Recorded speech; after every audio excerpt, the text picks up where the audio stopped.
ফুলকপিটা আমি কেটে নিয়ে এসেছি।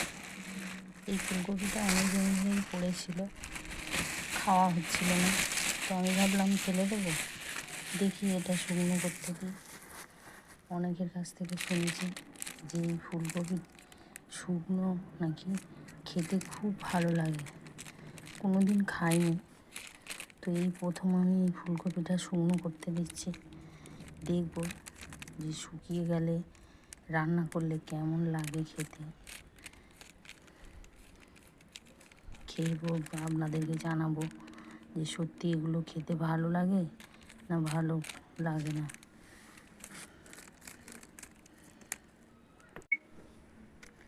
যখন ফুলকপির সিজন শেষ হয়ে যায় তখন বিশেষ করে এই ফুলকপিগুলো নাকি ভালো লাগে খেতে, ওই বর্ষার সিজনের দিকে। জানি না, কোনো দিন খাইনি বা কোনো দিন আমরা এইভাবে শুকনো করিও নি, তো শোনা কথা শুনেই আমি এগুলো করতাম না। ফুলকপিটা যেহেতু বেশি ছিল ফেলে দেব, আর এমনি শুকিয়ে গেছিলো, খেতেও ভালো লাগতো না, সেই কারণে এই ফুলকপিটা আমি শুকিয়ে নিচ্ছি।